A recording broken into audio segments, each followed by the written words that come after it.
Yo, welcome back everyone to another double feature podcast episode. We might be the most consistent podcast on the platform. I mean, we roll these out like every single other second. You know what I mean? No, but if this is your first time being here, you guys would really help us if you just hit that like button, hit the subscribe button, and clicking that bell if that way you're notified, especially if you like this type of content, because we talk all things, baby. Movies, TV, pop culture, all that jazz. We do reactions, reviews, all of that stuff. We just got done watching that Nosferatu trailer. If you haven't seen our reaction, that thing shook us to our core. But we got three big topics here today. Two of them obviously being stuff that has been not really controversial, but making the rounds over on social media this past week, and then the third is kind of an interactive thing with the community. So if you guys ever want a chance to kind of, you know, be involved in some of these topics, or when we're answering questions from viewers, or having some sort of segment like that, go ahead and follow our Twitter accounts. They're right below us right there. And yeah, you guys get to interact, and whenever we're like, you know, give us your top 5 Spider-Man movies or stuff like that, and we're going to cover them on the podcast, you have a chance to actually be there and see our reaction to it. So yeah, guys, other than that, I mean, we have stuff to talk about that's very, very important. Oh, yeah.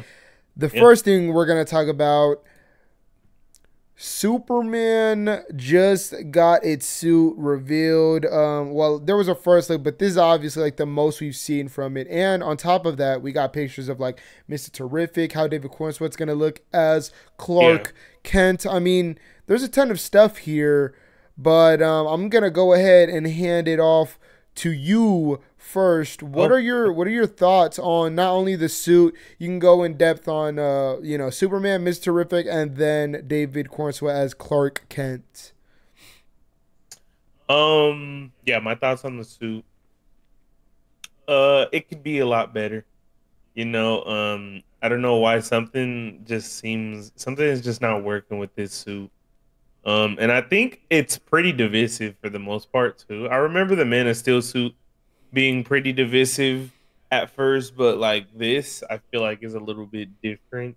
There's just a bunch of elements of the suit that I'm just not messing with, like the weird lines on the suit. I feel like they don't work, and the thick ass fabric that they chose, I feel like the lines kind of make it. I feel like that fabric makes those lines like look a bit worse. I feel like if the suit was more sleek and skin tight looking with those lines, it would blend a little bit better.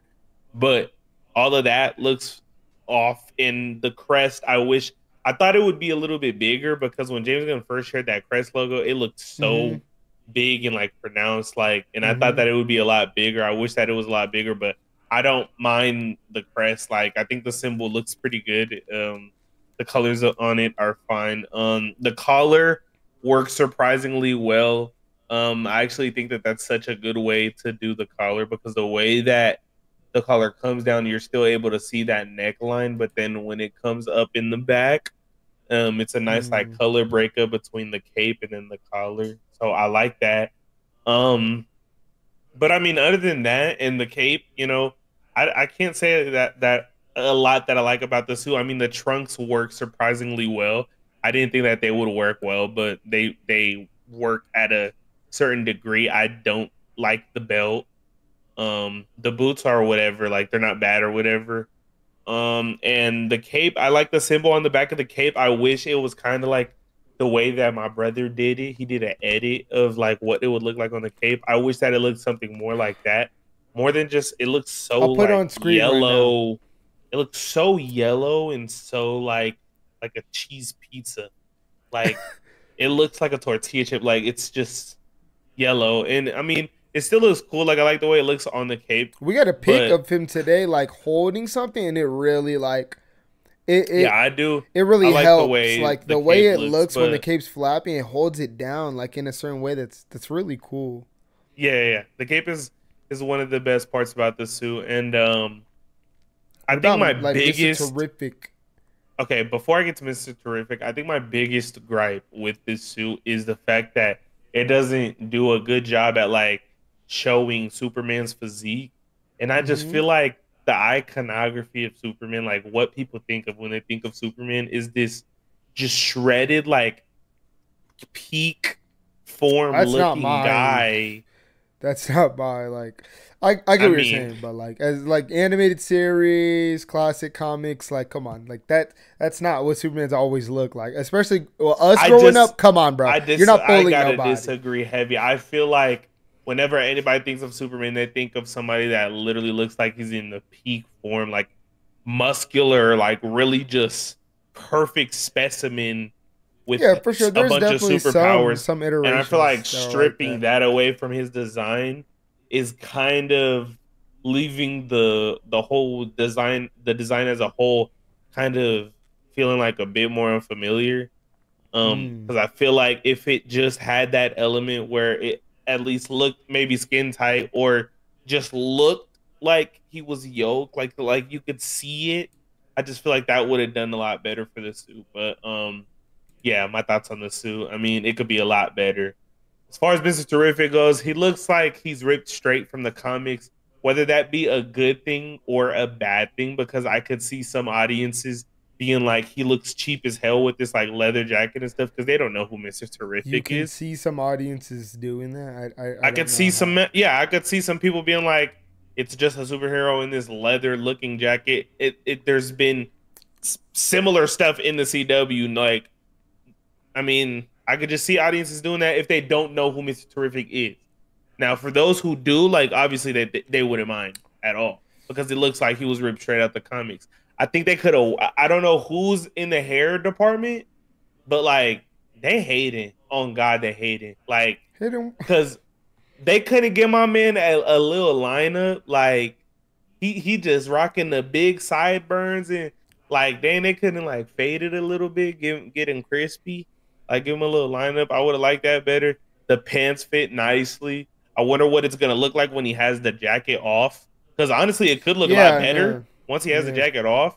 I like the little He's in designs on the crazy jacket though. shape, like Um, insane shape. Overall, like I'm not mad at Mr. Terrific's design. I could just see some people having a problem with the way that it might translate into live action. Um, I mean, as far as there's some photos with him and Superman, and I mean, you know, it is what it is. They look okay for the most part. You're never gonna get to see what it just truly looks like until you watch the movie. Like it's just hard to really dissect and like Mm. Yeah. like try to really hone in on what this is gonna be like when you just have no clue. But as far as Clark Kent goes, Yeah. What do you think about whoever that? decided to give Clark Kent the fuckboy cut is crazy. I'm not gonna lie. I could imagine some studio exec being like, "This is what the TikTok kids have right now. Like, come on, like can we implement that into Clark Kent?" I could just imagine it, honestly. But I mean, it looks a little bit goofy right now, honestly, in these set photos. Obviously, it might not look like that in post. Like they'll touch it up a lot and stuff. But it doesn't look too bad. It's just very different. It's kind Yeah, of a just departure from what Clark regularly looks real like. whiplash kind of effect. But I mean, overall, like you gave him the glasses, the big suit. I mean, he looks like Clark Kent just with some curly hair in the front of his forehead. So I mean, I can't be too mad. Yeah, I'd say I'm kind of on the boat with you, a bit more positive. Obviously, Mm-hmm. I think the best part of the suit, and I want to talk about that first reveal first because even I was very vocal about the fact that the actual reveal wasn't good. Now, for all we know, a year later, when we actually sit down and watch this movie, maybe that's some type of clone or something, and he Yeah, fooled us this whole time. That would be the best case scenario. yeah, But yeah, I just thought the reveal, the idea, everything behind it just wasn't great. You give him this burnt suit, so not only are they not like like actual colors that we're gonna see when we first see him, most likely, but on top of that, you're putting him in this position where he's like covering a lot of his suit in shadow. It's indoors. yeah. He looks like sad in the background. Looks like a quick like mock-up of some sort of energy blast. Just everything about it was so odd. Everything. And then obviously now seeing these photos, I mean, it is really colorful, and I think that particularly made up for a lot of the faults. I'll just show these three main shots. One of them is from Greater Cleveland Partnership. We got Michael Collier on it and Eric Dross. They all gave the like go ahead to show these photos, but yeah, the colors are like popping, and obviously I'd imagine in post it'll be more like rich, more there will be more depth, obviously, since this isn't, since the movie's not going to be taken with a phone telescope lens. Obviously it's going to have a lot more detail, so you're going to see the texture a lot more, and the colors are going to be, you know, there's going to be more of a punch there. It's not going to be this kind of hazy bright, because that's how a lot of these photos have kind of looked, and I think it's because like it's out in the daylight and people are genuinely just taking raw photos and uploading them, like no processing or anything. And my hope is, yes, that they clean it up in post. Now I don't know if that's the plan, because obviously sometimes you go into it like that, sometimes it's kind of a middle of the thing fix. Like an example recently is like the Flash and Falcon the Winter Soldier, right? Falcon the Winter Soldier, they kind of, his like mask kind of wrinkled up a bit, and so they just cleaned it to where it like stays put on his neck. And then they did that. I think they thought about that afterwards when they saw how much it was bunching up, and they cleaned it up, and it looked great. And then with the Flash situation, you got this suit that they made. It has a collar and everything. Even when you look at the very first trailer that they showed, he has a collar in that trailer. Like, he has a collar and everything. But then in post, they like just got rid of it and tightened it up, and it kind of, you know, was a challenge, because I'd imagine that was a decision that was made like further down the line that they were not prepared for, and kind of had to rush out, because it really had that effect. While I hope, because obviously James Gunn is a much more prepared director, especially at this point in his career, I'd hope that if they do plan on cleaning it up a bit in post, that is the idea going into this. So you're prepared. So whenever you're sending shots in towards the artist, they're already starting to work on it, instead of it being some type of last minute thing. I like the collar. I think I was someone who was really against the collar, but it's not like high. Like, it's not a high up collar, so it doesn't look that like military-esque. No, that I was the way afraid that it comes would look. down, the way that it comes down to reveal like more Adam's than apple, below his like, Adam's apple and it stuff. makes sense. Yeah, it makes the first front, reveal just had it, so it was kind of like and in that first reveal, it looked more like a traditional like military collar, like it just came up like a regular circle, like no V taper at the bottom or nothing like that. And I think from the front, it's appealing with it coming below his Adam's apple, but then from the back, it like peaks above the cape, so there's like a color separation there that's oddly like works, and it's satisfying, and I like it. Not a fan of the material, but hopefully it grows on me. And I it just seems feel so like thick. the material. I just feel like they really messed up with the material. Yeah, it like was. I feel like if anything, like don't use that, because there's even set photos of him walking and stuff, and it seems like it's like it can't stretch much. I know we can't show all like the photos, but I'm like sure there's like, some photos where it just seems like you guys only have stretch his seen legs it. so far up until like it'll rip like a pair of jeans. Oh, You know I think what the suit looks pretty Like, mobile for the most part. Like, we got set photos today where he's like bending all the way down, about to fly up. He's jumping up and everything. Like, he's doing a lot in that suit. Like, but yeah, the material, it kind of has a scrunch to it that I'm not like really that and fond it's like of. And thick. It's like now, thick bunches. Like the material is like a leather rubber. It's like a mix, and it's this hard, rough texture. I just hope if that is how it's gonna look in the final product, like if they do allow the wrinkling, I'm okay with it, but I'd much prefer it being a bit tight. I don't need it to look like spandex, because it can't. That material is just, it can't look like spandex. Similar, like, you know, Cavill's, how it kind of looks like spandex, even though it's not. But like this suit, clearly it can't really do that with the thickness of the material. I feel like they should have took a similar approach as Michael Wilkerson. Okay. I just feel like that the approach he took, like, makes it's like great. It's good. I don't mind the actual like material. I just think it makes it bunch. And I think you could do something to where it is more skin tight. And that's my whole thing is like, not that I want it skin tight, but I wish it was more fitting. Like, I feel like that's the only choice you go with, though. You know what I mean? It could be just and it's most likely just a case of the fact that they made it a bit loose so the actor has more mobility, and then they'll clean it in post. That's a constant thing.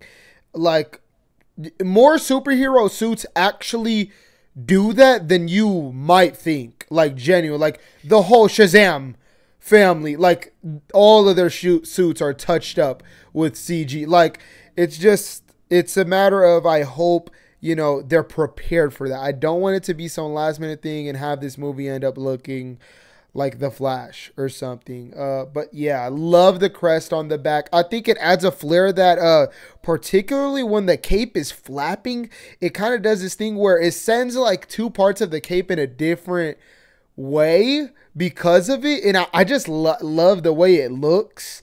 I do wish it looked a bit like my makeup, but you know, that might be personal bias. And yeah, as for everything else, I like it. I love the trunks. I think the suit works way better with the trunks than it does without them. If you try to convince me this suit looks better without the trunks, you're goofy. I'm sorry. This looks better with that. I mean, we don't know what it looks like without the trunks. So. And yeah, as for David Cornsweet as Superman, I think the hair looks nice. Everything about it looks nice. And then as for his Clark Kent, which is a bit more intriguing to me, he's got this, people are calling it the broccoli cut, which is not what it is. A broccoli cut goes all the way around. Like, it's curly all the way around. Kind of like what I have a little bit when I do my hair. Obviously, mine's a bit more loose. But this is kind of that, it is more Gen Z-like. And I don't know. It is different. And I think that is kind of what why it hit us so hard, because we've always seen Clark in two ways, right? Cavill's was kind of the opposite version, where his Superman had slick hair and his Clark had like curly hair, had like more looser hair, right? But someone like Reeve, obviously his Clark had slick hair while his Superman had the curl and stuff like that. And it's like flip-flop throughout multiple iterations, right?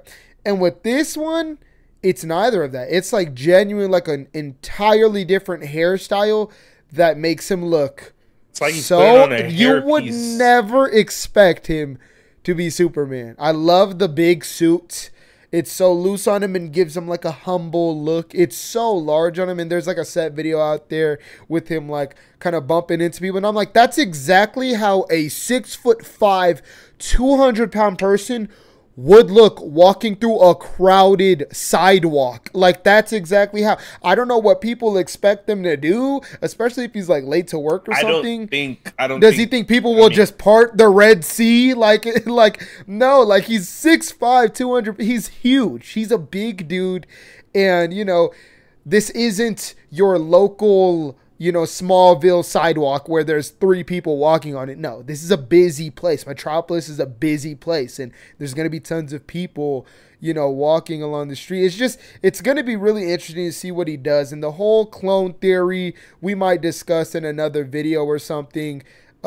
There's a potential that David Cornsweet is playing like 3 characters in this movie. And as someone who obviously he's went to like an acting school, but he hasn't really gotten like the big break in Hollywood yet, that's asking a lot out the gates from this movie, from this man. And I hope he delivers. I mean, you see him in interviews and he's just got it, man. The dimple's dimple. He's a geek. He's so American, but like just regular. I love it. And like, I just hope he brings a lot of that, and hopefully Gunn will bring a lot of that out. I like his Clark Kent. I like the suit. You know, do I have my problems with both? A little bit, but it could be also a situation where we got to get used to it, right? We saw Pattinson's reveal first, and I remember me personally, I'm still not a fan of that suit. I'm not a fan, but it's not bad. Like, I'm kind of just like, I can see that, but yeah, when his suit was first revealed, tons, not really backlash, but people saying he looks, what are those hockey pads? What is his cowl? Why is it showing his entire jawline? What are his gauntlets? They're so thick, they look like bow and arrow. But then you watch the movie and the lighting and the type of movie, the type of Batman he is, everything makes sense. It makes sense why he's so rough. The suit's not perfect. It looks goofy now. It looks stupid now, but you just have to wait. But literally on set photos, like Batman's costume literally looks so stupid. Yeah, in the movie, really he has aura. Like, it's crazy. So much. That's what I'm saying. Like, obviously, seeing the final product and the fact that it's different, it adds a lot of weight. When we get something new, it's gonna alter our brain chemistry a little bit. You gotta get used to it a little bit. And sure, you might not like it even after the movie, but just know that's something to take into consideration, where maybe the suit has, like Cavill's, right? Like Cavill's suit, very divisive, but you find that the suit has meaning, right? It's Kryptonian, and you add things to the suit. I just feel like that's something that just helps age it over time, so that's kind of why it goes from. But that's what I'm saying. People end up liking the suit more because of that. You know how many people I've ran into where I've told them I prefer the Man of Steel suit, but they say they prefer the BVS suit simply because of the scripture in the S.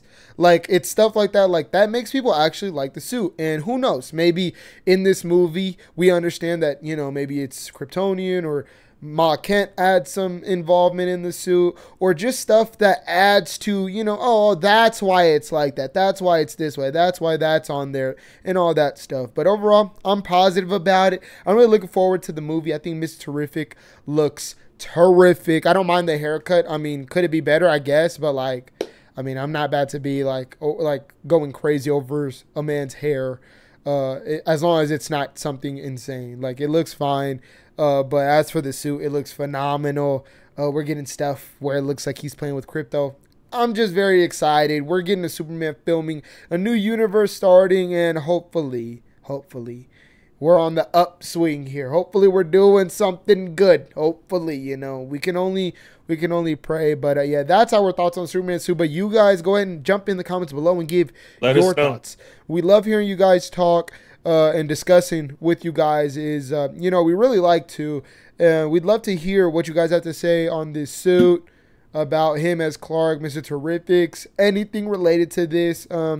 Even drop your favorite suit. What's your favorite Superman suit if it's not this or anything? Yeah, we'd love to discuss with you guys, so go ahead and jump down below and tell us your thoughts. But we're gonna move on to the next topic, and it's something that premiered last week. We thoroughly enjoyed it. Yeah. The Bear season 3. The Bear season 3 just dropped. People are watching it. It's making the rounds, and it's quite surprisingly divisive. I don't know. We're gonna get into this because it's some of the most forced discourse on social media, in my opinion. And I think most of the kind of dislike from people is coming from the people that want Sid and Carmi together. But I digress. What did you think about the season? Season 3 of The Bear. Great season. Season 3 of The Bear, great season. Picking up and your favorite episodes and anything. For sure. Yeah, I like what this season has to offer. It's something different. It's not being, just as good as the other seasons in the same vein. It's still really good, but just in a different way. It's a departure from the other two seasons because it feels very slowed down and more mellow.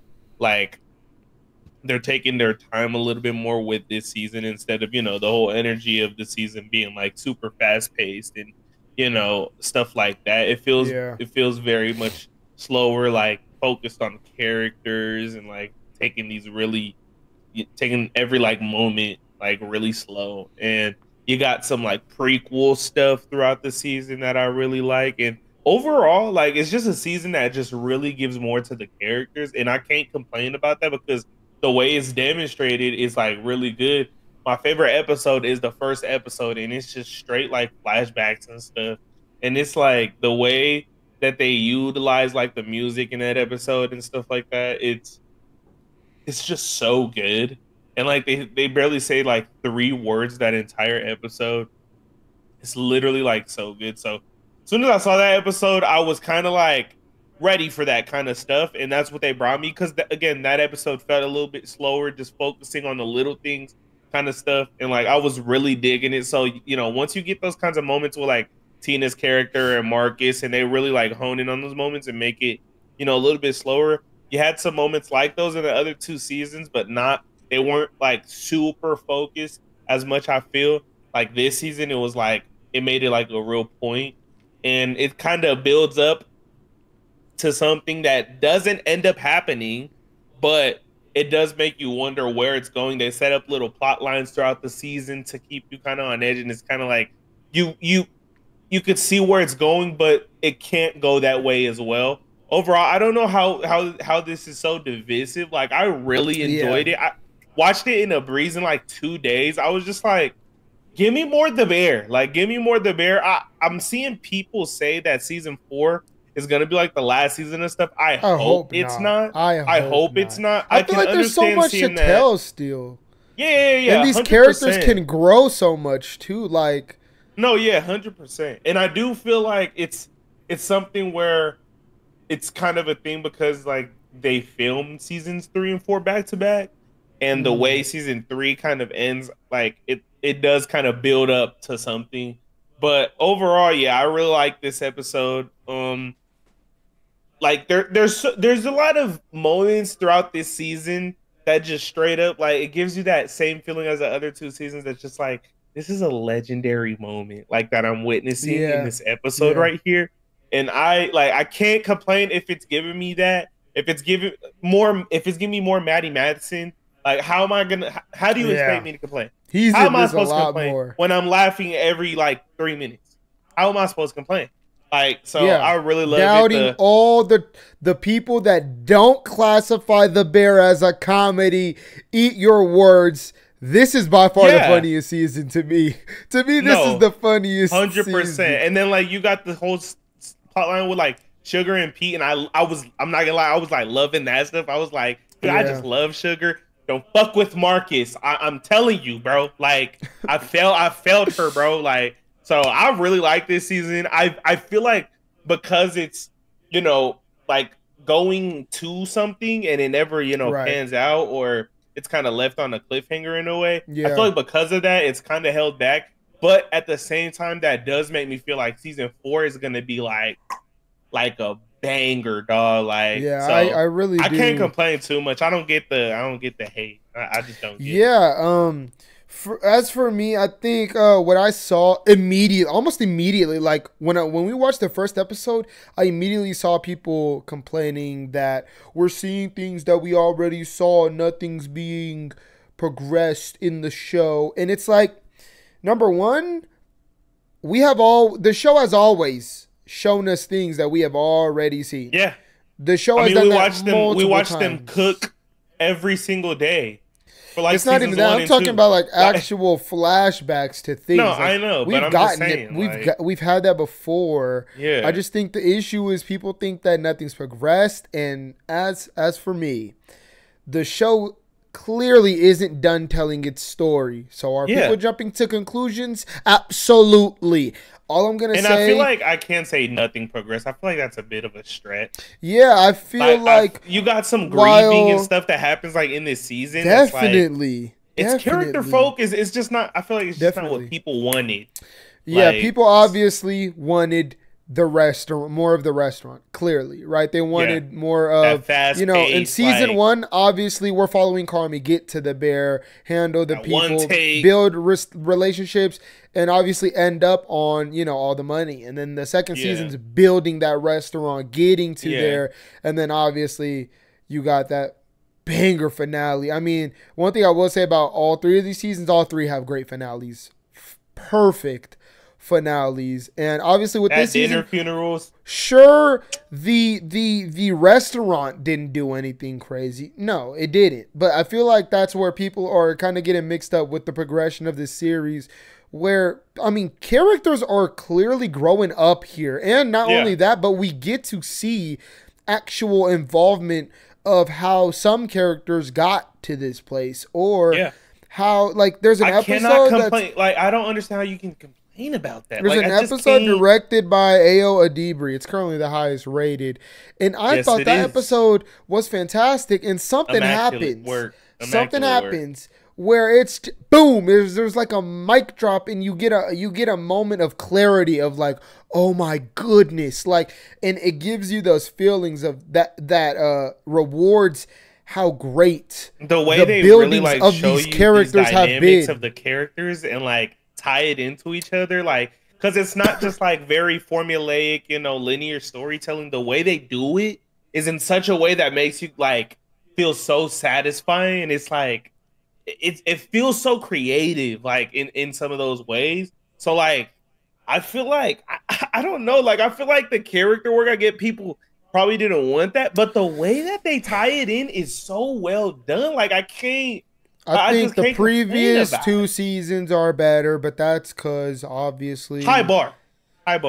I mean, not only that, but this season's it's clearly not finished. It's not done. The story that they're trying to tell clearly spans for longer, and I got that feeling about season 4, man. What made me I think what really made me the happiest thing here is not only was it the funniest season, but also we got to see people like Marcus and Sydney kind of grow up and kind of take their place, like officially kind of like really lean into this career. And while we're doing that, we're witnessing people like Carmi's sister, of course, having a child, and these things are progressing the show forward. There's so many good moments, like Marcus has a sequence in this season that's just like, bro, like I need to see you in movies. Like everything that happens on screen with him is extremely interesting. It's so interesting. I swear, every time he's on screen, it's the he's very humble. He's got a very humbleness to him.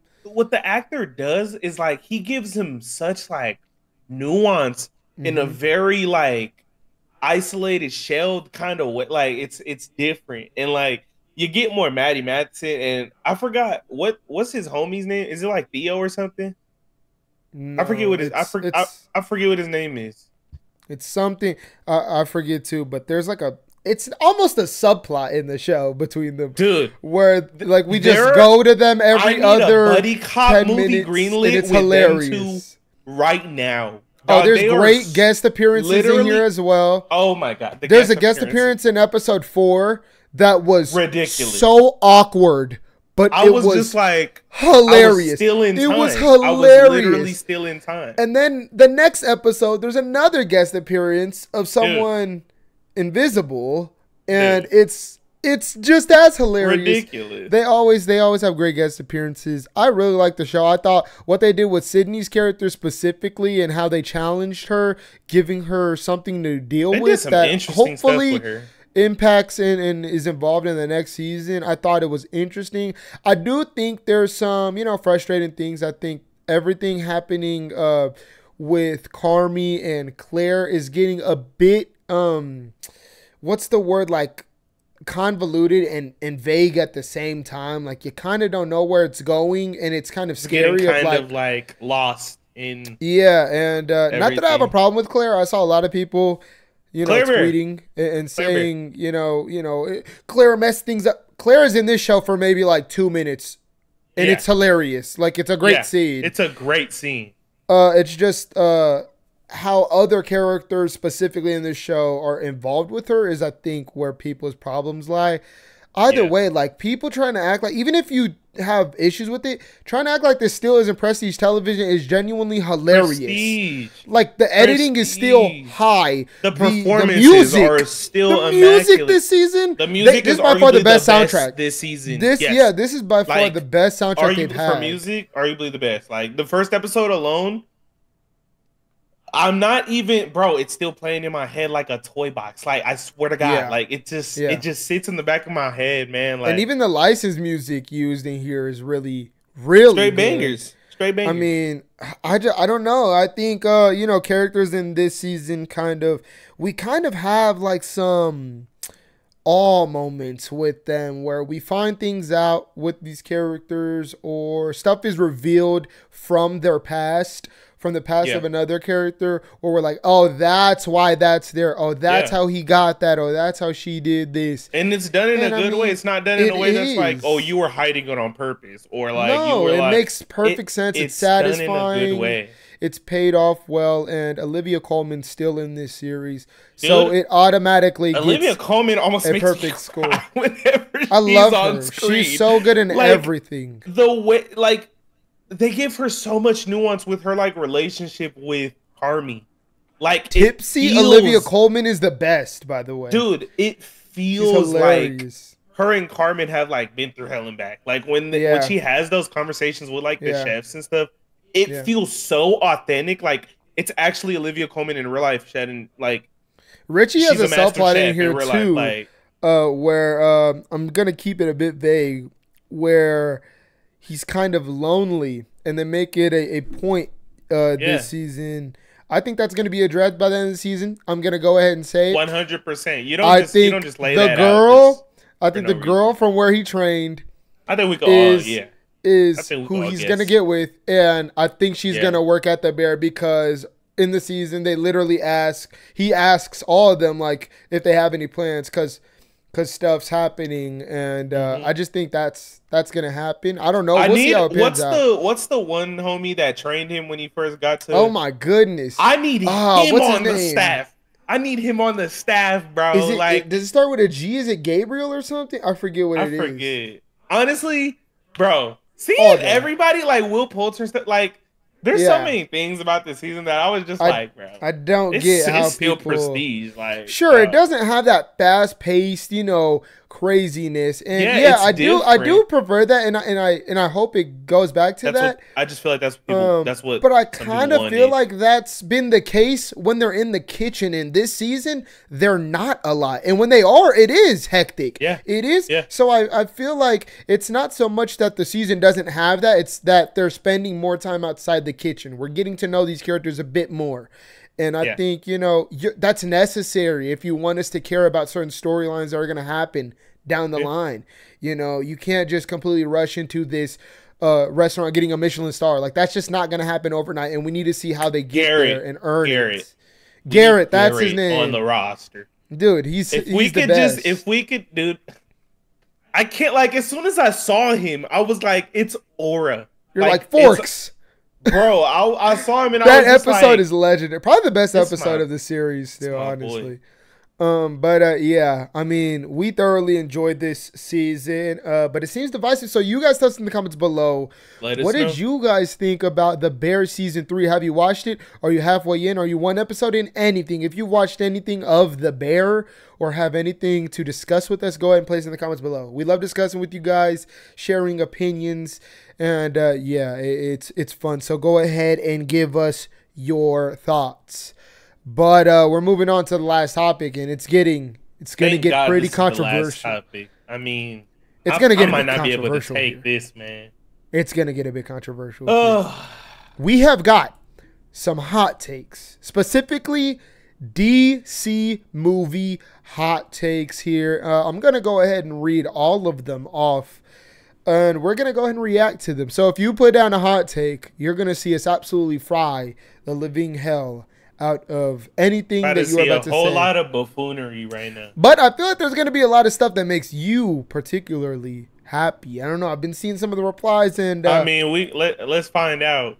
We're going to jump right into it. First one comes from Chance saying, Batfleck had the potential to be the best Batman. He had the look, the best fighting scenes, tons of history that spanned over 20 years, but unfortunately the writers and Zack Snyder screwed him over. I don't even understand that last line. It just feels like you wanted to throw Zack Snyder in there. I'm just going to be honest with you. I don't even understand that last line. Zack Snyder literally casted Ben Affleck and then wanted to let him direct and write his own solo movie and everything. You're trying to blame Zack Snyder for something that's completely out of his hands, and the stuff that was in his hands in terms of like Zack Snyder Justice League and BVS, Ben Affleck is great in them, a great addition. You have the best Batman fight scene in BVS.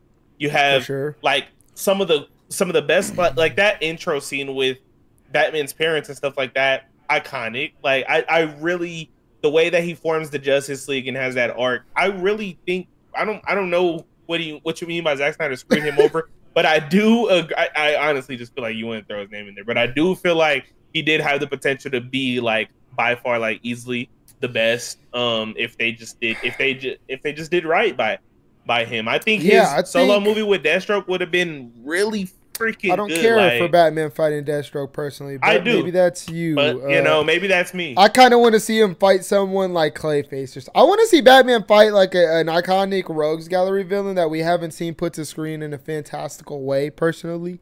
I think over time, Batfleck has grown on me. Is he my favorite Batman? No, I still prefer like Pattinson and Bell over him, but I just think we weren't kind of ready for a Batman that like kind of brutal almost, and I think it shocked a lot of people at the time. And I think looking 100%. Back at it, I think 100%. While people still have their qualms with it, you can't deny that Ben Affleck's Bruce Wayne is phenomenal, and he's huge. He's kind of that Frank Miller Batman who is just a force. You know what I mean? Much. He's less detective, more just humongous beast of a physical presence. And yeah, he's got the horrific visual imagery. When you see him, you're scared. But he's also got the suave playboyness. He's got it down. It's just unfortunately, he's not written the best, and he didn't get that much time like to flourish. Obviously, he was going to become kind of the ideal Batman, I guess, right? Would you say? Yeah. And I think there was stuff holding him back, but that's just my 2 cents. I don't know if that's necessarily a hot take, though. But Barry Skywalker here says he has 2. Batman Forever is a way more enjoyable film than Batman Returns. And Green Lantern 2011 was a bad movie, but a fun movie. It actually has its good moments, and I think the writers had a love for Green Lantern lore. I don't think they did. Because for a movie, either. I'm giving a pass on the Lanterns show because it's a show. But for a movie, it takes place on Earth quite a bit. And man, that shit is ass. Let's just be real right now. I don't like a bad movie, but a fun movie. I don't even think it's fun. I don't even think it's fun. You have Taika Waititi in there, and he's low key like one of the better parts of it. The fun moments are so that says enough. I think the moments that try to be fun are so like weightless and like kind of just like cheap just visuals on the screen for you to look at. I don't like it. I don't see the appeal at all. Batman Forever being more enjoyable than Batman Returns. I agree with that one. I'm not gonna lie. I think Val Kilmer deserved way more as Batman. I think the visuals of Batman Forever are crazy. Their CGI. Oh, yeah. I mean, Batman Returns has really good visuals. Aged crazy good. Batman Forever does have some really good visuals. Yeah, and I love. That's the one I always forget, but that's the one with that shot of him jumping out of the building, right? And it's like his cape is flared, and it's almost like it's like full CG, and it looks phenomenal. It's aged like wine. It's insane. honestly, me personally, I mean, Batman Returns, you have Michelle Pfeiffer's Catwoman in there. That's iconic. And it's kind of like it's kind of like she's damn like she does a lot for that movie. I'm not even gonna lie, like. It's really good, but at the same time, I feel like Jim Carrey's Riddler in Batman Forever, like I feel like it's pretty like good in a way. Like it's enjoyable. No, it's great. I think Tommy Lee Jones' Two-Face is pretty whack cool. Though. Not gonna lie. I mean, I would say that's a hot take in terms of when people really talk about the movies and rate them type stuff. But I mean, I kind of agree with that one. I don't know. We've got Marcel over here saying Aquaman 1 was genuinely my favorite film from the DCEU. It's the highest grossing DC movie of all time. I don't know how. I don't know how that That's all I'm going to give it. I like it. I think it's 1, too long. 2, there's not that much emotional weight in there. There is an emotional core, but it's pretty standard. with kind of its impact on the audience. I think visually it's phenomenal. Probably like it's up there visually in the DCEU. I think the action scenes are shot insanely dynamic. I just feel like there's other DCEU movies that do better exploring. I think there's other DCEU movies that do better things, that does everything better almost. Like, I mean, you know, Man of Steel, I think has a better story, has better visuals, has better action. Like, there's other things, there's other movies that are better. But I mean, the Aquaman craze was insane. Like when Aquaman first came out, like it was beloved. A lot of people really loved it. And I'm not gonna lie, I do think the casting of Jason Momoa helped tremendously. Yeah, I thought. I mean, it kind of redefined Aquaman in a way. It made him like a new. It was kind of like a new Aquaman for a new audience, and it made perfect sense. Like in the role, like you would think it would be like Jason Momoa's Aquaman. He looks nothing like Aquaman. Like what? Why? Yeah, but like honestly, everybody was like, I get it. Like immediately, everybody was just like, I understand that. Like, it gave us young Arthur Curry, which might be the greatest performance in cinematic history. So it might be. Those are our thoughts on that. We got Trinidad over here saying Blue Beetle is top 3 DCEU. I think that can be argued, but I don't think honestly, it is. I agree more with the guy that just said Aquaman 1 is the best DCEU. My goodness. I agree with him. My brother's not a fan of Blue Beetle. Not at all. Not a fan. Generic slop. It's not bad by any means. It's just aggressively mid. It's trying very hard to be mid. Very hard. I don't think he's trying hard to be mid. I just think there's nothing generic like Spy Kids villain Susan Sarandon. They were just like, "Yo, what up? You trying to shoot?" Or like, bro, they didn't give her nothing to work with or anything. Like the action sequences are like okay and like they're good. Cool the action sequences are good. They're good. Cool at best. It's CGI. It's so generic and like the Latin humor is very like stereotypical and like on the nose as hell. Like, I don't know. Like that, it just wasn't my vibe whatsoever. And putting it top 3 is like so disrespectful because even like more generic movies like Shazam have just way more magic to it than like Blue Beetle. Blue Beetle just feels. I don't think Shazam is more generic. Something about Blue Beetle just feels so made by committee with like a bunch of studio. No, notes and I don't stuff, think it's made by committee. It's just safe. It's like they got a writer who. That's what I mean. Like it super just feels experienced to tell some like new story. They're not trying to do a lot with it, like at all. Yeah, I mean I thoroughly. I think the only thing to really personally. take out of it is that Jolo is like a good fit for the role. Like, I don't know what's like the unanimous top 5. The suit was immaculate. Like what's like the unanimous top 5 of the DCEU? It would definitely be Man of Steel up there, Zack Snyder Justice League up there.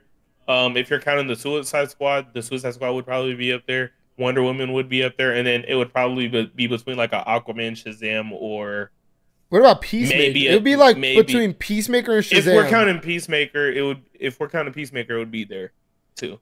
But so I mean, I don't think it's crazy to have Blue Beetle in the top 3. I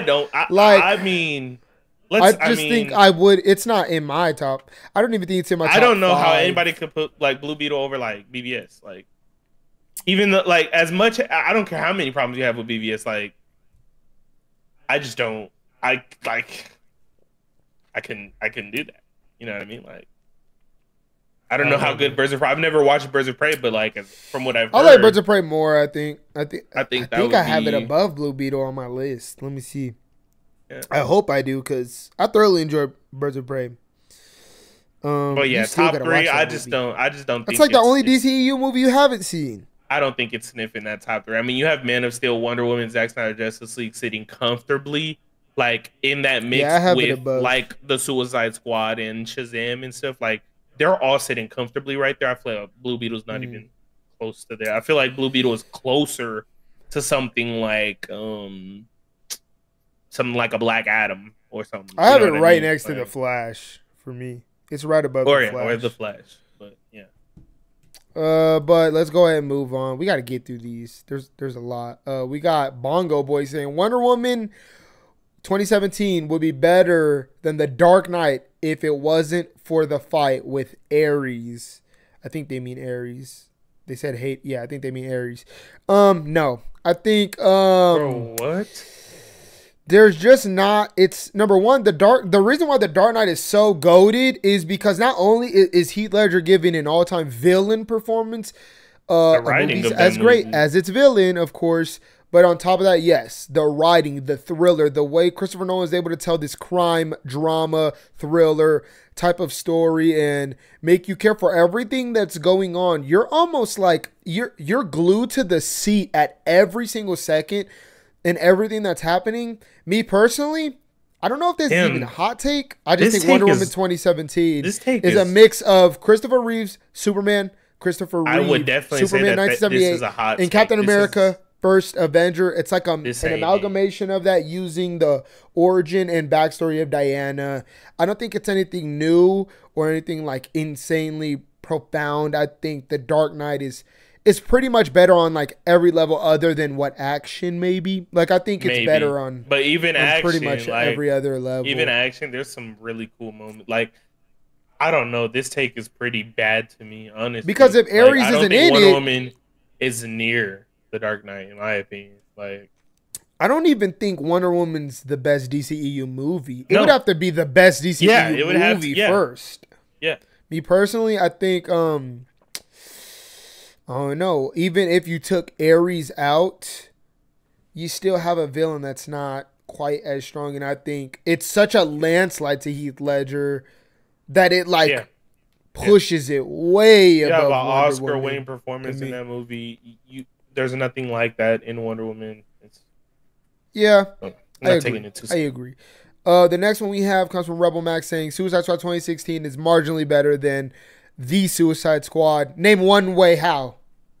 I'll wait. I disagree so heavy. I'm just asking for I don't, one. I mean, I don't get the 2016 truthers. Like, I understand that like there's some nostalgia there and some like iconography that's like, you know, that people are attached to.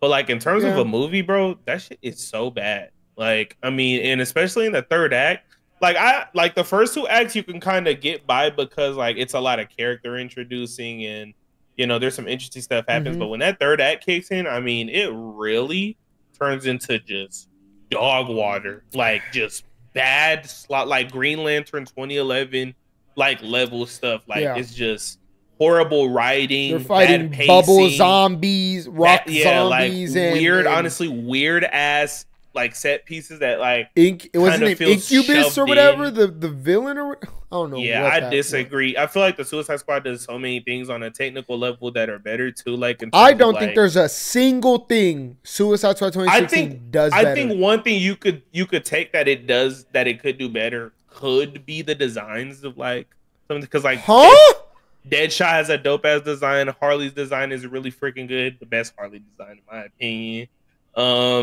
Yeah, I mean you got who else? Freaking you can't name anyone else. You can't name anyone else. Have you seen the Suicide Squad suits? Did you forget? Sure, we follow like 6 main people. Did you forget there was a team that was introduced that all had sick ass costumes? Like the only people with like cool costumes is like Bloodsport and Peacemaker. Like that's it.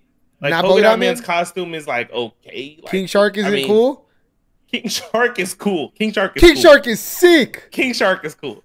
But Harley Quinn's I feel like that's design before she gets the dress is sick. I feel like that's the only thing you could take away. That's what I'm saying. I don't know how. Like I feel like that's everyone. I'm sorry, everyone other than Harley Quinn and Deadshot. Even Deadshot takes his mask off after the first 10 minutes and doesn't wear it again. So what? Like, He still looks Ross. Will Smith. That's even better. No, but even Deadshot, like all of them other than Harley Quinn, just have like military gear on. Like, what are you talking about? You're trolling. You're not even serious. It's called the Suicide Squad movie. Yet the person that dies that we're supposed to care about is the guy that can climb buildings with a rope. Oh, Katana too. Katana's cool. Fire. Yeah, Katana's cool. She's not in the movie enough though. Unfortunately, they should have gave her way more. Rick Flag, Blue Lives Matter ass in there. I just think like there's nothing that movie does better. Visually, worse script, worse characters, worse pacing, worse, and even like emotion, way worse. Even though I love Diablo, love you Diablo, but the emotion's still not there. Like you think about earning, and this is what I love about just James Gunn movies in general, but you think about earning that third act. What do we got in Suicide Squad 2016? Incubus with this the third long act tendrils and so bad. rock people that we have to just punch. That's cool. Meanwhile, our main characters are out here literally dying.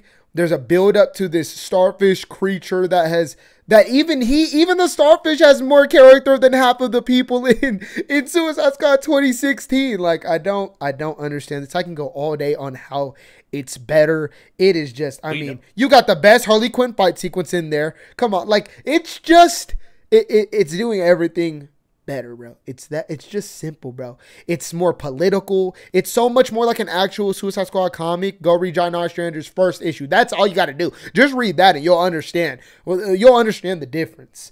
Yeah, I can go all day. I'm not going to, though. We all know that was bait. Hunter/Gather says, Arrow is secretly the most important superhero television series of the past 50 years.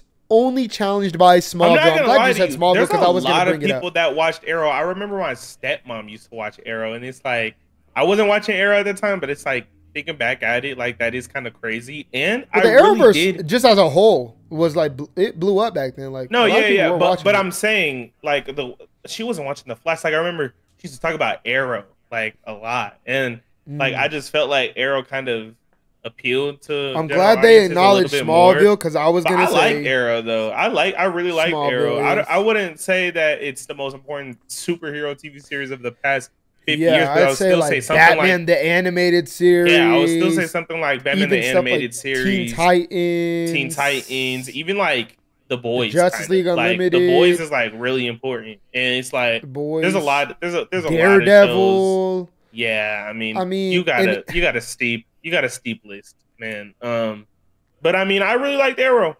Like, I don't know about that one. It's a hot take, but I mean, it is what it is.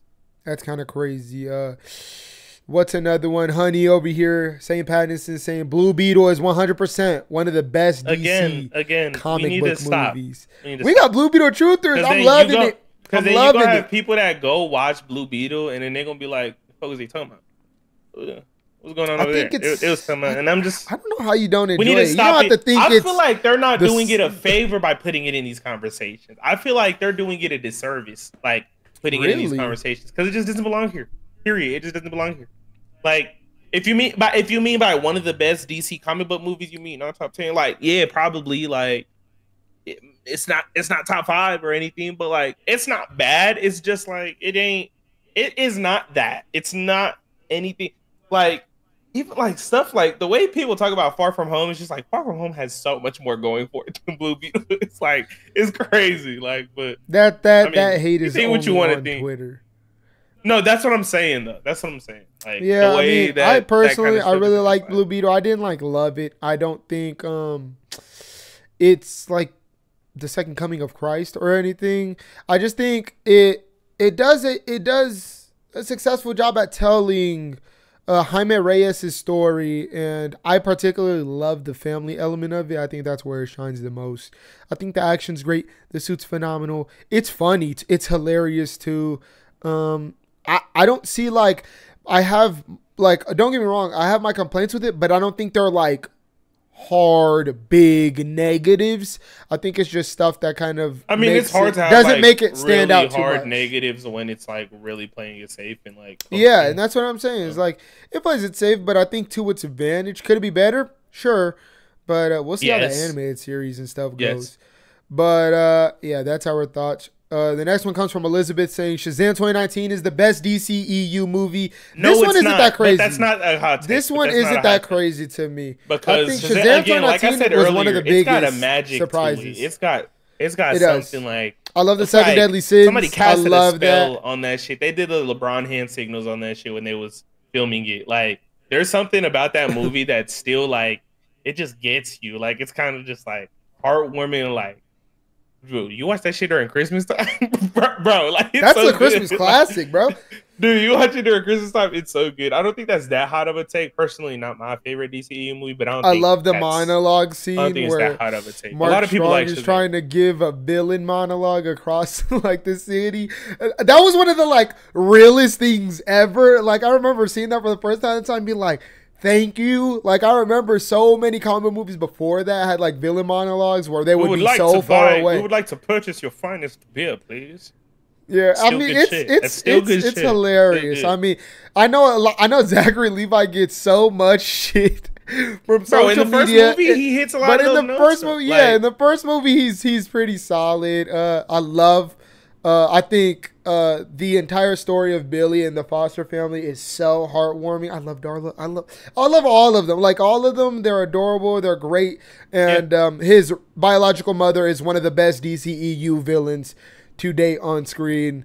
Love it. I personally love it. I don't think that's that crazy of a take.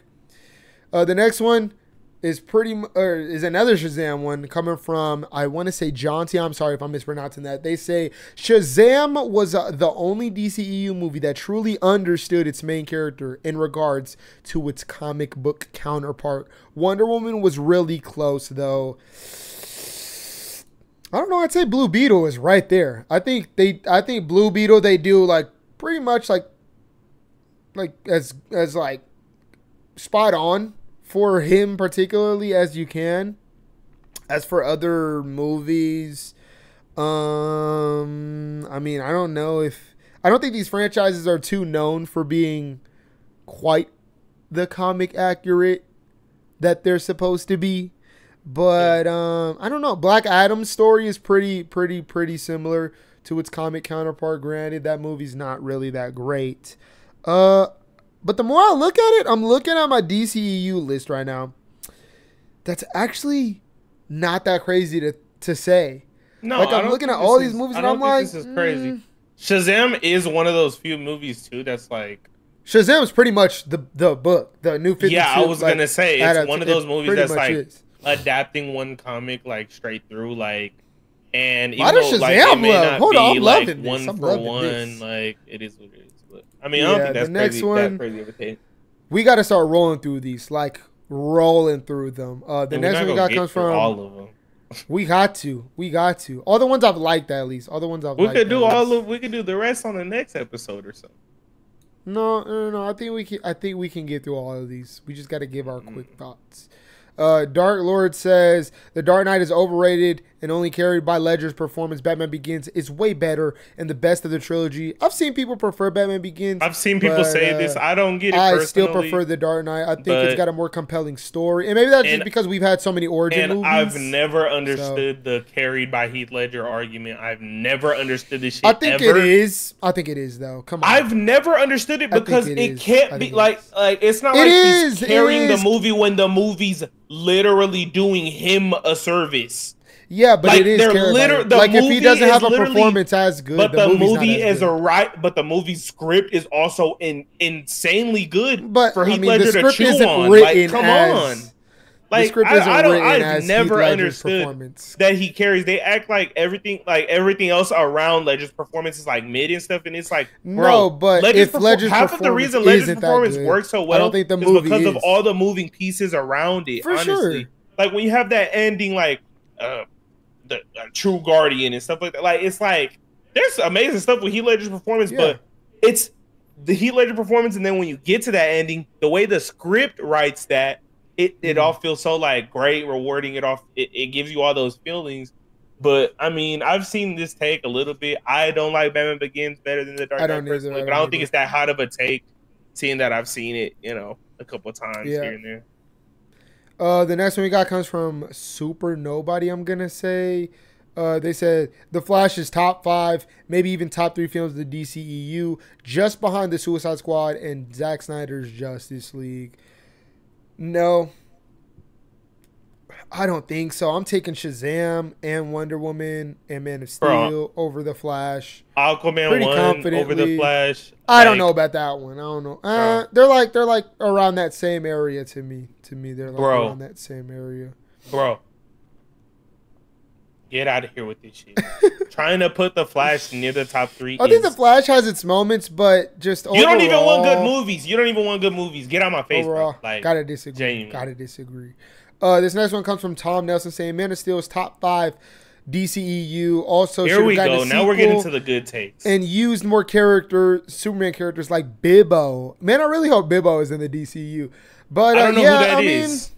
Is it in my top? I think it's in my top 5. If it's not in your top 5, it's 5th. Yeah, right above it, Shazam, then Zack Snyder Justice League, then Peacemaker, then the Suicide Squad. Shazam over Man of Steel is another hot take that we can discuss someday. But yes, it is top 5. I think this is universally known at this point. I don't care how you feel about the podcast scene and stuff. It's just even if you have your gripes, it's too high of quality. Does too many things so good. At the best, I do agree that with it's been in the comic book movie genre. I can't give BVS that benefit of the doubt, but yeah, I agree. I agree for Man of Steel. Yeah, I really like Man of Steel, and I do agree. You know, that's what more Superman media should lean into, is what makes Superman different. They're so stuck with trying to make him, like, put him in reality or tell a story of what if, or like people reacting to Superman. When I think the way you make Superman interesting is his comic, like, is the things that make him different, is having crypto, is having Bibbo, is having the Daily Planet. Like, that's what makes him interesting. So when you like strip that away to try to tell a real story, I think you kind of lose a bit. But so like, I agree with you on both parts. I think Man of Steel is top 5 DCU, and I think, you know, characters like Bibbo and stuff included in a sequel would have been great. Jimmy Olsen over here says that's not a hot take. Man of Steel is the best Zack Snyder film and the best Snyderverse film in general. It's so peak that words can't describe how peak it is. I do have some problems with its narrative and it as an adaptation, but who gives a fuck? It's not my favorite Zack Snyder movie, nor Snyderverse movie, but I don't think that's a hot take. Yeah, I don't think there's a lot of people that have this as the best Snyderverse movie. I do. I think Man of Steel is the best DCEU movie, and I mean, I don't think it's crazy to say that it's his best work. I personally like 300 and Watchmen better than Man of Steel. I feel like Watchmen is still like something that just, it's hard to touch that, like in terms of just like the stuff you could do in the comic book movie genre. There ain't a lot of movies that just do some stuff like that. But yeah, I don't think that's too hard of a take. I don't think so either. But the next one we got comes from Zachary saying Man of Steel is massively overrated. Has a beginning, then an hour and a half of fighting, gets dull real quick. Batman and Robin. Oh, he has a second one saying Batman and Robin is fun as hell, corny, very enjoyable. Y'all hate it too much. I gotta agree on the second one. I think once you accept the type of movie Batman and Robin is, you have more fun with it. Like, I feel like that goes for most movies like that though. Anyways. Yeah. And as for the first one, I don't know how you could say Man of Steel is massively overrated. Personally, I think it's overrated by certain people, sure, but I don't think it's overrated. Like, by the masses, I feel like honestly, I think it's pretty properly rated. Like I think it's properly rated. Where people like it, there's people that love it. I disagree with the just has a beginning, then an hour and a half of fighting. I disagree with that. It clearly feels like origin, an hour and a half, climax. But 45 minutes of fighting, yes. I think that is that is kind of a little bit of my issues with it. Is like it starts to become almost mind-numbing action at a point. I have my issues with Man of Steel, but it's doing things at such a high level that you can't disregard like what it did, especially at the time. Like, it wasn't supposed to be, you know, a DCEU movie, and it was able to take this character and, you know, kind of give him the physicalityness of a Kryptonian and all that, and that stuff was cool to me. I don't know. I think I don't know if I agree with that. But the next one comes from Absent Minded saying the DCEU's Lex Luthor is a good adaptation of the character. I think it's the way you look at the character. This isn't a hot take. It is a good adaptation of Birthright Lex. I don't care. I'm not gonna. You've never read that story in your life, though. Just because you see a Birthright Lex with long hair, like and young. No, he has the same mannerisms as Birthright Lex. I think it's a bit overdone. The same mannerisms. No, it's very like that in the comic panels that I've seen. Like, I think he has that a same very subjective take, though. And he is young. I mean, he has that like looming, like under his father's shadow feel to him. Like, I feel like this isn't a hot take at all. I feel like personally, I haven't read Birthright, but honestly, I do feel like if I did, it would be pretty damn close. I just feel like people have their gripes with it because he's not bald. And he's not. I don't think that's why. Don't come some on, composed, bro. Stop. Put together. I feel like that's people's big issue. This is a subjective hot take because it depends on what you perceive Lex Luthor as. You know what I mean? Like, sure, this was the young Lex Luthor, but if you really think of Lex Luthor as that kind of more, I don't want to say traditional, but the one that a lot of people kind of perceive him as, the business mind, the one that wins a lot of people over, has charisma, but is also a psychotic psychopath underneath, really gets his skin itched by Superman, and just that character that's obsessed with Superman. I think, like, sure, like myself, I do find many issues with Eisenberg's Lex Luthor. But also, if you are, like, open to a younger, more extravagant, juvenile Lex Luthor, you might really like and prefer the DCEU's version. So I think it depends on kind of what you expect or want out of a Lex Luthor. But yeah, the next one we got, though, comes from Tigra Rules, saying their failure to get Harley and Ivy on screen is one of the biggest contributing factors to those movies featuring Harley never rising above a resounding meh. The Harley Quinn animated series understood this, and it's one of the reasons it's as popular as it is. I don't know anybody that watches the Harley Quinn animated series. I'm gonna keep it a bean with you. I don't know anybody that does, and I don't think Poison Ivy is the reasons. Yeah, I don't think Harley Quinn alone is enough. Like that's enough to carry something. Yeah, I gotta disagree. I don't think Poison Ivy is exactly adding much to it, other than it being just another Batman character.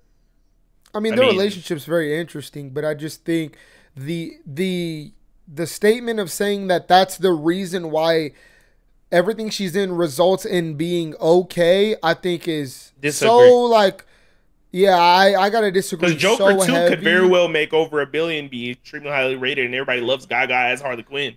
Yeah, and I just doesn't think have Poison Ivy. The projects her Harley has been in just aren't that great. Other than the Suicide Squad, Suicide Squad 2016 and Birds of Prey, which I like, but like, come on, but that should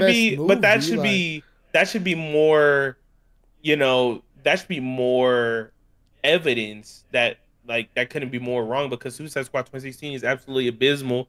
But everybody liked Harley from Suicide Squad 2016. Like, everybody liked. Granted, it was her first, casting was like, her live action debut. Yeah, the casting was amazing. Everybody loved her design. Like, Harley was popping at the time, and it was in dead ass one of the worst movies, one of the worst comic movies. Period. So I don't think the movies she's in are meh because of the lack of Poison Ivy. I will say I do think that is a hot take, though. Yeah, it is. So the next one comes from House Wayne, saying Birds of Prey's top 5 DCEU. I disagree. I think that maybe could be argued. It got flair. It has a lot of I hear there's flavor some good stuff in there, and though. Just I just think like the plot is. I feel like there's a certain 5 that got it on lock, though. Like that Man of Steel, Wonder Woman, Zack Snyder Justice League, Shazam, the Suicide Squad, Aquaman, Peacemaker. Like those, they kind of like they just sit there. Like, I feel like saying anything other than that is kind of a hot take, like being in the top 5. But I mean, next one comes from Broswald, saying Superman Quest of Peace is good and could have been great if they finished the VFX and added the deleted scenes back. And then the second one is Adam West was the best Batman. Gotta disagree with the second one. I think it was good. So good I gotta for the time and the type of this Batman. User is above the age of 40. Right, I just have to assume that. It seems. I could be completely off base here. It could be some 14-year-old that's just really interested and digging the stuff from the past. You know, really nostalgic and stuff. But Adam West was. I do like Adam West as Batman, though. I do like his Batman. Adam West was the best Batman.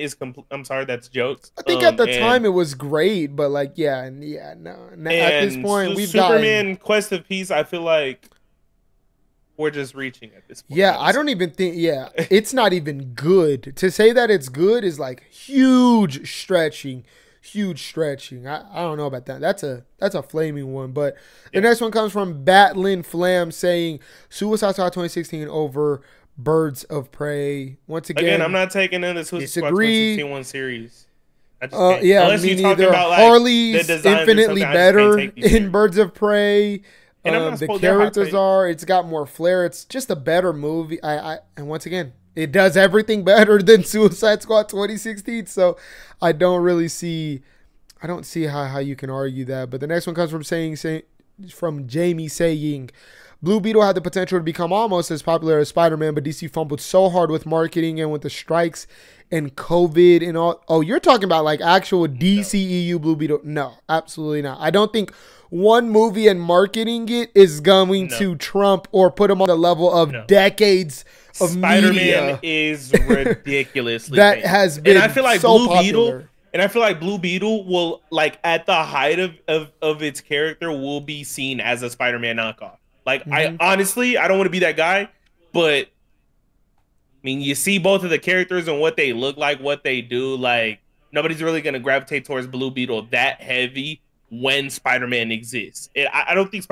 Blue Beetle could ever. Spider-Man is the type of character there's other characters way more popular than Blue Beetle that couldn't even reach Spider-Man. That's what status. I'm saying. People like Wolverine, like big huge disagree. Character, isn't you as see popular. how much money No Way Home made in COVID? Big disagree. Without bro. China, like, too. Come like on, bro. almost Without 2 China, billion, dude. Nah, that's crazy. That's a hot take. That's a hot take. Yeah. The next one we got comes from Night Monkey, though, saying Ratcatcher 2 and Bloodsport are my top 5 favorite DC characters of all time. I'm guessing this is related to just movies. It better be. But I gotta disagree there. Top 5 of all time? I don't know about that. You got Superman. You got Batman. You got, I think none of them are better than Shazam. I don't think any of them are better than Harley. Flash. I mean, in terms of media, Wonder Woman. Flash, Wonder Woman. Like, I don't know about that one. I guess it could kind of be argued. No, Peacemaker's over both of them too. That's a hot take. It is a hot take though, but I loved both of them in the Suicide Squad. But I don't know about top 5. That's kind of wild. But Hunter Gather again saying the Suicide Squad is arguably the most perfect comic book adaptation of all time. I gotta disagree. I think Shazam is a more.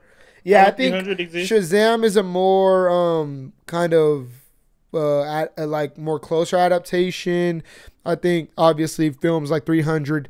I think Sin City is possibly the most. Bro, it literally used the comics as the storyboards, like the script, the words, everything. Honestly, Watchmen is super close to the comic, literally besides the ending. Like, it's now if you're saying the most perfect, if by the most perfect comic book adaptation you mean an adaptation that's adapting and translating the comic, I guess that could be argued. I still think things like Logan. It's a little bit of a hot. It's a hot take. It's a hot. Yeah, it's a hot take. I still think there's other, like Deadpool. Like there's other films that still kind of take the characters and the IP and kind of adapt it a bit better. But I think the Suicide Squad is pretty much as like close to an adaptation as you possibly get, while like obviously making a lot of the audience and reception happy with the movie. But yeah, that's a hot take. We got Amen though saying the first Shazam movie is really underrated. I do think as time goes on, it's getting less. I don't think it's underrated. Which sucks. But I don't know if I'd say it's underrated. If anything, this thread should tell you that it's not. It's not? Maybe, yeah, low key. There's a lot of Shazam love in here. Yeah. Next one coming from Shango saying Man of Steel is the greatest Superman movie ever made. Not a hot take in my opinion. If we're counting animated, I don't know about that. It's still not a hot take. I think it is though. If you watch Superman versus the Elite, I don't know if you. But there's only so much. There's only so much good Superman media in general. That is not a hot take. I think that is the issue. Is a lot of the best Superman media we got is in show format. To be honest, but I just feel like the best Superman movie. I feel like like the really really good ones kind of hang with each other, like in like the top Yeah, it's three mostly spot with like between 78 Man of Steel and 78, Man maybe of Steel, what you Donner said, the Cut, Elite. and versus the Elite. Really, Yeah. that's really it. I don't think that's that hot of a take, honestly. I don't think it's that of a take, but I heavily disagree. Next one comes from Spidey Blue saying Smallville is the best DC TV show. I don't think that's a hot take. No. Sure, you got stuff like Batman the Animated Series. You got a lot of animated properties. Prime the Flash was really good, but I'm guessing we're not counting those though. I mean, Smallville's just it did so. The Flash would not exist without Smallville. Straight up, like. Wait, actually, making a contender is the Sandman. I don't care. The Sandman could be a contender. Season. That's one season. That's what I'm saying. That's what I'm saying. It could be like. It could be. It feels like really good, like in the next coming seasons, because it's already like greenlit for some next seasons. Like it could because season one was really, really good.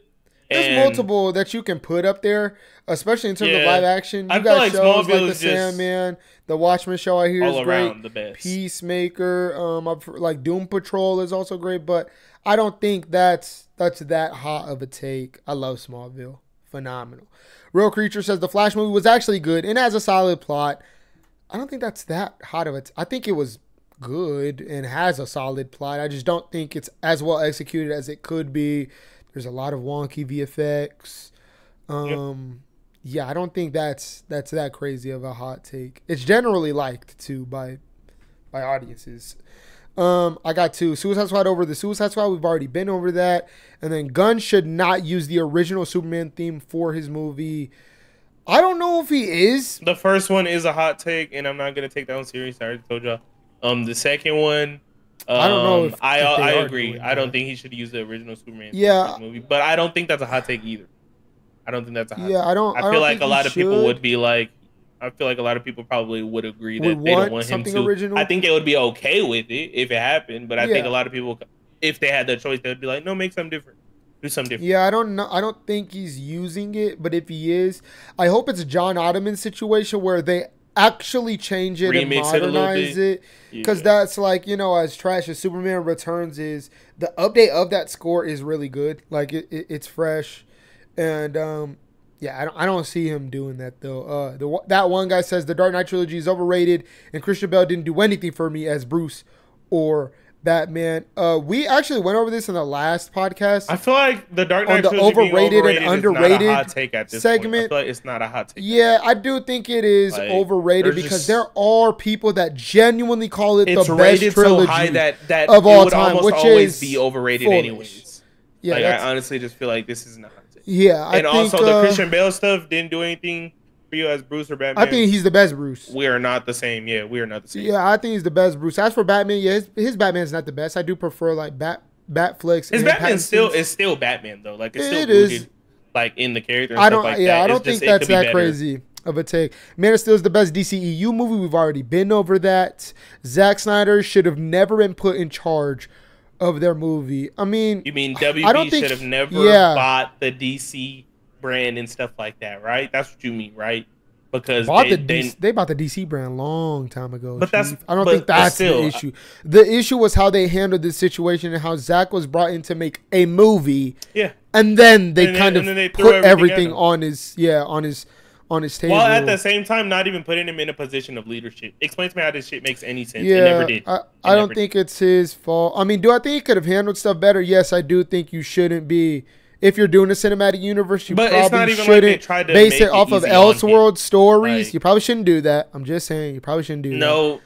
No, but you can do that. It's not his fault. Like, putting that on his fault is kind of that's dumb. The real Batman expert saying, I got a hot take. Batman Beyond is awful. The storyline should have never existed, from Terry's costume to what Batman infamously did to Nightwing.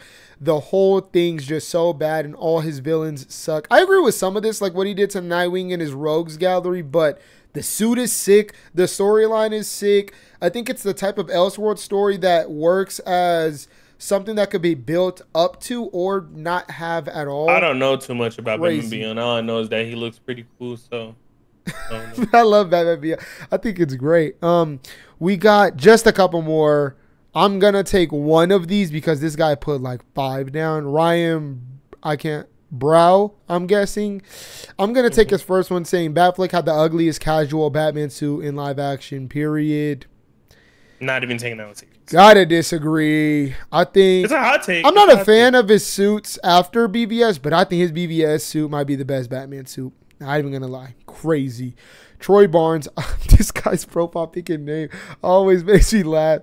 Says James Gunn's Superman movie has the potential to be the best live action Superman movie to date. Michael Keaton's Batman is overrated. I think you don't agree with the second one because I don't think people really put Michael Keaton's Batman that high. Yeah. I don't think that's a hot take either. And the hot take for the first one's not that hot of a take. No, it's not. I feel like any Superman movie has the potential to be the best live action Superman. I feel like any comic book adaptation has the potential to be the best comic book adaptation. This next one comes from RSL saying Man of Steel's problem is not that Superman kill. Its problem is it's atrociously paced. That's pretty subjective, though. That's pretty subjective. I don't like the pace. I think particularly once Zod arrives and like it becomes action for 45 minutes, that's kind of where it drags a little bit for me. But that's just me. We got Crazy Gamer saying Fury of the Gods is overhated. I think so too. I think it's innocent. It's nothing crazy, but like people act like it's. I don't know if that's. It's better than I watched it before Quantumania. Like instantaneously. I feel like a lot of people would agree with him. The second one coming from Dreaded saying Shazam 2 is a good movie. People who don't agree don't like fun. I don't like the don't like fun agreement. I think y'all are. I think people are starting to make the fun argument. What a dog water excuse. They're starting to give that word a bad connotation. Blaming me. Blaming me though. Blaming me though. That's crazy. That's crazy. We got like, oh my god, dude. That's what I'm saying. Oh my god. Some of these are like the same though. Like DC's better at making standalone films than interconnected films. I think you only say that because we've had one failed universe. The DCAU is a prime example that connecting could work. You just got to do that. Come on. Batman Robin isn't the worst 90s movie. Batman Forever is. That's insane. We just gave our opinions on Batman Forever. I wouldn't say that's a hot take though. I think it is. Batman Robin is not close to Batman Forever in any way. I don't think it is, but I don't think it's a hot take because Batman Forever is so poorly received too. So like, I don't think that's that worse. I don't think that's that hot of a take. That's true. The Flash, we're gonna do like 5 more here and that's it. But The Flash single-handedly ruined the DCEU. That's the dumbest take ever. The DCEU was on its downfall since BVS. Let's be honest. Like since that, it's been like WB putting hands in pots, not having it connected. Well, yeah, BVS kind of made them do that, but I feel like Justice League kind of like really just like took things down. The next one we have comes from Marcus saying going straight into BVS without a solo Batman film first was the biggest mistake of the DCEU. I think BVS could have been kind of the solo Batman film. I just think the way they used it to introduce the Justice League. You're doing Death of Superman, but you're also doing Dark Knight Returns. I think that's its biggest issue. I feel like people are so used to the MCU that they were kind of like everything needs to expecting it anyways. Like, so I don't think that's that big of a hot take. Like when you just ask people, because like they kind of agreed that like there should have been solo films for everybody before leading up, but. Duke BC says the first half of The Flash is actually really solid, and that flick was peak Bruce casting. I agree with that. I think that first half has like the Barry's mother's home sequence when he gets into the speed. Yeah, the first half of The Flash. I think I even said like after watching the movie that the first half like was actually pretty decent, and the second half was like is where it left a bad taste in my mouth. So we're gonna do 2 more. Is peak. We're going to do 2 more here. I'm going to try and find the most like new ones. Let me see. No, we've kind of covered most of these already just by answering previous ones. I guess we'll go over this one. Justice League 2017 killed the spirit of DC. Yes, I completely agree. I feel like once they shoved Zack Snyder out and then brought in Joss Whedon, it completely screwed everything over again. Like when I always say this to people, like Zack Snyder literally saved their ass with his Snyder cut. And granted, WB kind of needed it for their for HBO Max and stuff like that. Like they literally could have went back to square one. Like they could have been like, shit, everything's fine now. Like, you know what I mean? Everybody watched the Snyder Cut. Everybody liked it. Like, honestly, we could finish telling the story. Let's just take our hands out the pot a little bit. You know what I mean? I do think but the like, DCU has some like, it has some rebuilding to do. You know, there's people that are like expecting Superman to be this billion-dollar movie, but like we gotta all just take a chill pill and understand that there's a lot of people that do not trust this brand right now, especially because last year they dropped 4 movies that, you know, weren't that great to a lot of people.